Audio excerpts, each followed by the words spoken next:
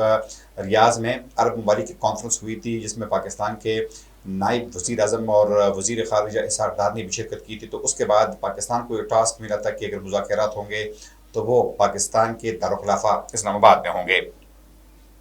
پاکستان کو یہ ذمہ داری جو ہے یہ سونپی گئی ہے، اور جب پاکستان یہ کامیابی حاصل کر رہا ہے تو ہندوستان کے جو نامی گرامی شخصیات ہے جن میں خود ان کے ایک میڈیا پرسن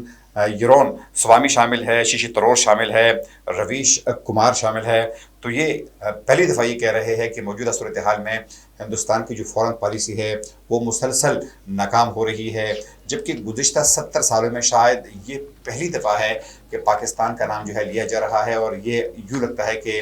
پاکستان نے شاید اب خارجہ پالیسی میں کم از کم موجودہ صورتحال کی حد تک ہندوستان کو شکست بھی دی ہے اور ہندوستان کو کافی پیچھے بھی دھکیل دیا ہے. اس کے علاوہ ناظرین اگر ہم بات کریں کہ جو بات چیت کے حوالے سے بات ہو رہی ہے تو سب سے پہلے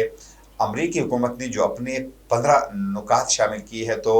پاکستان کے ذریعے وہ 15 نکات جو ہے وہ ایران تک پہنچائے گئے ہیں، اور ان نکات میں جو اہم باتیں شامل ہے اس میں سب سے پہلے یہ ہے کہ ایران جو اس وقت یورینیم کی افزودگی کر رہا ہے جو کہ کسی بھی ایٹم بم بنانے کے لیے بہت اہم ہوتا ہے، تو امریکہ کا مطالبہ یہ ہے کہ وہ اپنی یورینیم جو ہے وہ امریکہ کے حوالے کر دے. ساتھ میں یہ بھی کہا ہے کہ اس حوالے سے 1 مہینے کے لیے فوری طور پر جنگ بندی کا اعلان کر دیا جائے گا اور بعد میں ان کا جائزہ لیا جائے گا. جبکہ ساتھ میں ایک پوائنٹ یہ بھی ہے کہ اس ریجن میں جو ایران کے پراکسیز ہے تو ان کی مدد جو ہے وہ ایران بند کرے، چاہے وہ حماس ہے، وہ حزب اللہ ہے، وہ حوثی باغی ہے، تو ان کی مدد جو ہے وہ ایران بند کرے.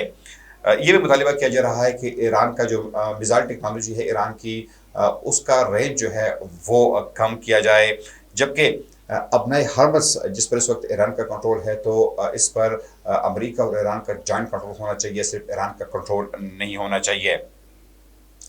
ساتھ میں یہ بھی کہا جا رہا ہے کہ اگر ایران یہ تمام شرائط تسلیم کرتا ہے تو ایران پر فوری طور پر جو پابندیاں لگائی گئی ہے امریکہ کی جانب سے، عالمی دنیا کی جانب سے، تو وہ اٹھا لی جائے گی، اور پھر ایران کو عالمی دنیا میں اپنا پیٹرول جو ہے وہ فروخت کرنے کی اجازت بھی ہوگی، اور اس طریقے سے ایران کی معیشت جو ہے وہ گرو کر سکتی ہے. تاہم ذرائع کے مطابق ایران نے یہ تمام شرائط جو ہے امریکہ کی اب مسترد کر دی ہے، بلکہ ساتھ ایران نے اپنی شرائط جو ہے وہ اب رکھ دی ہے، اور سب سے پہلے ان کا مطالبہ یہ ہے کہ مشرق وسطیٰ میں جہاں پر بھی امریکہ کے اڈے موجود ہے تو ان تمام اڈوں کو بند کیا جائے. اس ریجن میں امریکہ کا کوئی اڈا نہیں ہوگا ایران کے مطابق، جنگ بندی فوری طور پر کی جائے، جبکہ ساتھ میں ایران کا یہ بھی مطالبہ ہے کہ ان کو گارنٹی دی جائے کہ مستقبل میں کسی بھی طور پر ایران پر اس قسم کی جنگیں مسلط نہیں کی جائے گی. جتنا نقصان ہوا ہے ان کا یہ کہنا تھا کہ ان کا ازالہ کیا جائے، ان کا جتنا نقصان ہوا ہے تو امریکہ جو ہے ان نقصانات کا بوجھ خود اٹھائے اور ایران کو ہرجانہ ادا کرے، جبکہ اپنے ہرمز کے بارے میں ایران کا یہ کہہ رہا ہے کہ یہ ان کا ایکسکلوسیو اس پر حق بنتا ہے اور اس کا حق جو ہے یہ تسلیم کیا جائے. نظر یہ تمام باتیں ہو رہی ہے، لیکن سب سے اہم بات یہ ہے کہ دونوں فریقین ایک دوسرے کی شرائط اس لیے بھی نہیں مان رہے کہ اب جو اہم مذاکرات کار تھے کم از کم ایران کے حوالے سے جو علی لریجانی صاحب کا نام لیا جا رہا تھا چونکہ ان کو شہید کر دیا گیا ہے، تو اس وقت جو